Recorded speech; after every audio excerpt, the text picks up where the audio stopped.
Many of us do not know how to handle criticism, and we feel hurt, we feel insulted, we feel humiliated when somebody critiques us or gives us criticism. Feedback is important for your growth, so today I will be showing you how to handle criticism.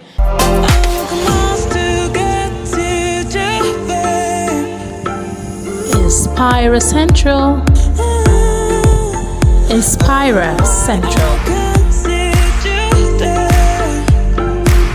Inspira Central. Inspira Central. Hello fellow Inspirers, welcome to Inspira Central.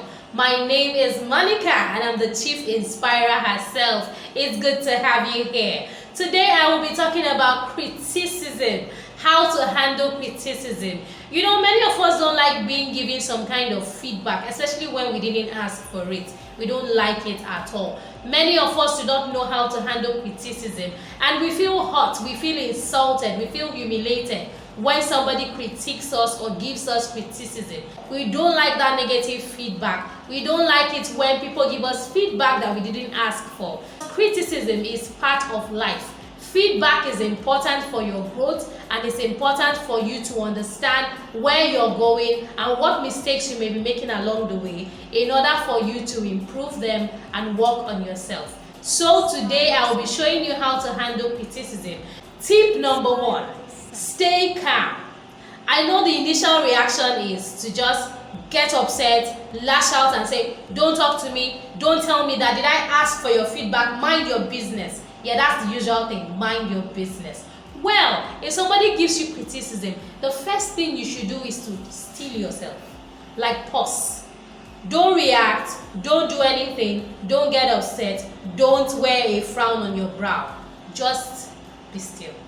Calm down. I know you want to give it to them hot. I know you want to lash out. I know you want to tell them who's boss. I know you want to tell them, hey, don't talk to me like that. But pause. Just a minute. Just pause, hold on, and breathe.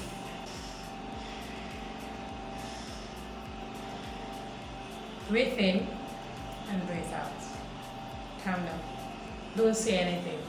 Don't rush to say things. Don't say something you could regret. Just calm down. That is the first step. Relax. Even in the midst of that agitation and you're being pleased, just take a deep breath and calm down. And then the second thing you should do is analyze the criticism on the surface. You know that for everything people say, there is a surface meaning and then there is an underlying meaning. It means that you should analyze the first thing on the surface. What does it look like ordinarily? Leave the underlying meaning, we'll get to it. On the surface, what does it look like? Okay, this person said, why do you always wear dirty shirts?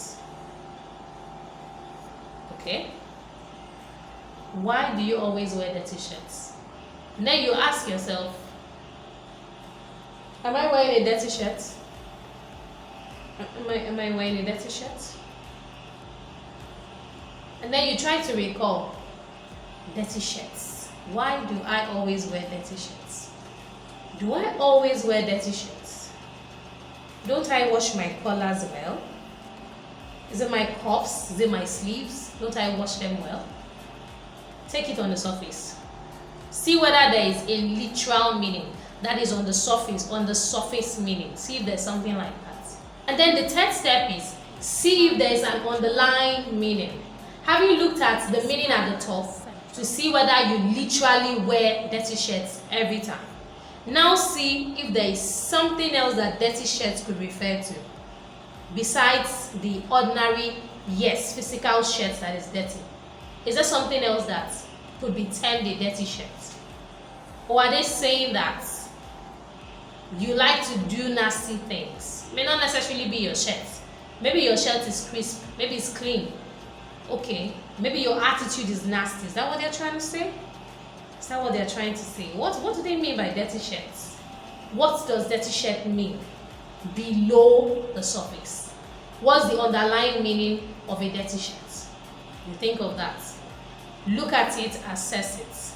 And then the next step is for you to consider if the criticism is true.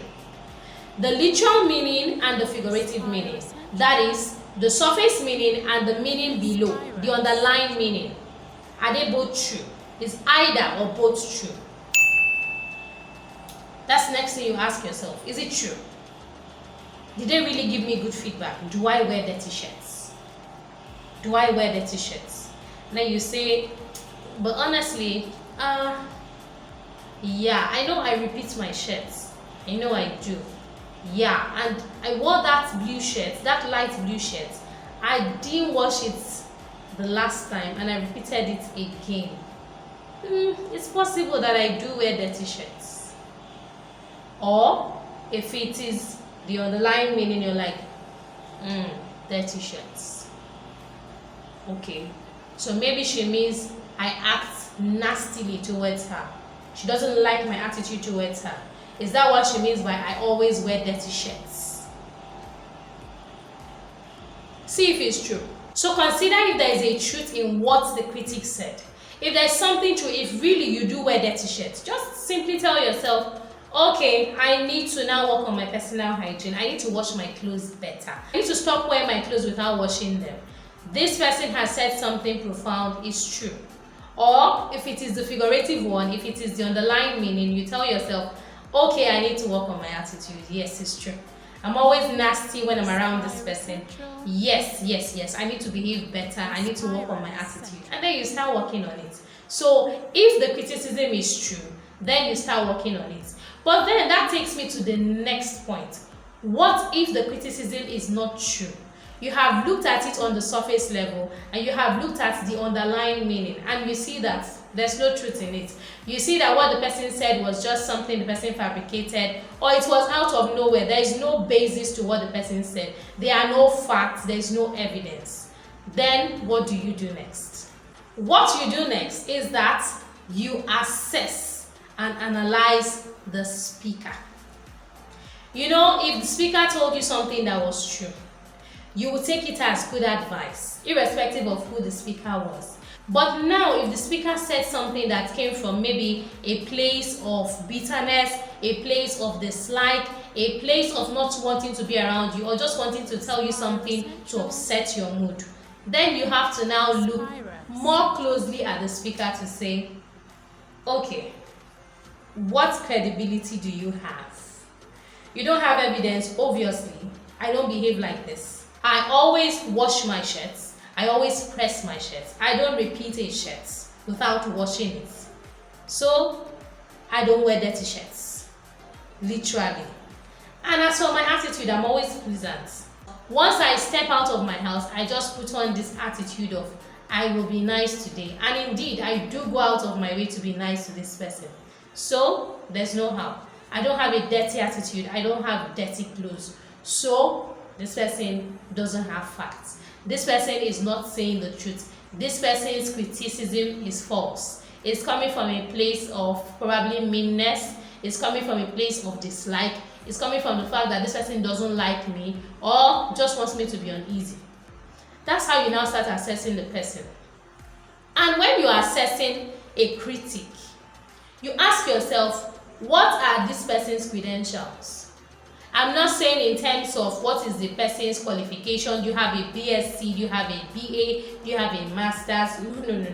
That's not what I'm saying. I'm saying what qualifies this person to know if my shirt is clean or dirty? What qualifies this person to know if my attitude is good towards him or her? Often or bad, as the person said. What qualifies the person? So these are things that you look at. You know, it's not because someone gave you advice. It's not every advice you take. It's not every criticism you take. It's not every harsh word that you just take personal and say, yes, it's true, that's how I am. No. Sometimes people are telling you these things to make you uneasy. They want to make you feel small. They are trying to belittle you. Some people just say it because they dislike you and they have to veil their words. They have to put it in a coded message. They have to cipher their words. So it's up to you to crack the code. It's up to you to decipher it and say to yourself, okay, I know where you're coming from. You don't like me. You just don't like me. And so that is why you're telling me these things. You want me to feel uncomfortable. You want me to feel like I'm wearing a dirty shirt. My dear, I had this dress washed. I had it cleaned. I pressed it myself. I checked myself out in the mirror for 20 good minutes before I stepped out here. So there's no how I'm wearing a dirty shirt. You know for sure.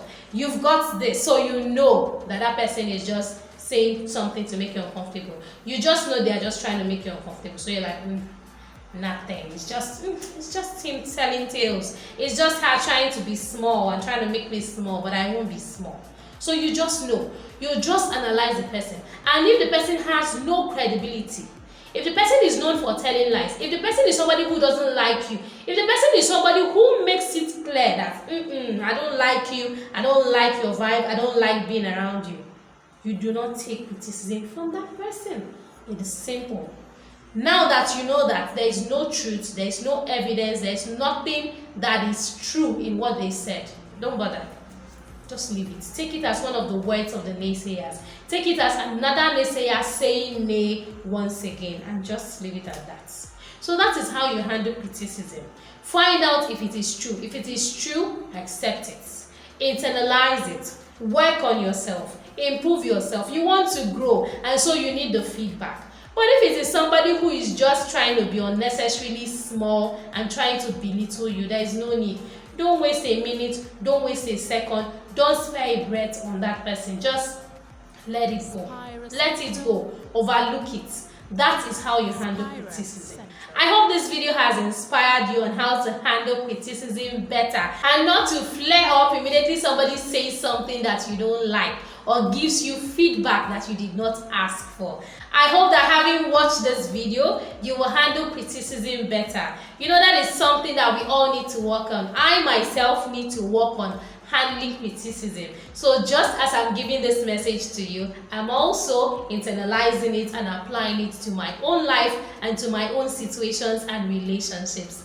I hope you enjoyed watching this video. If you enjoyed watching this video, drop your comments below. Tell me what you think.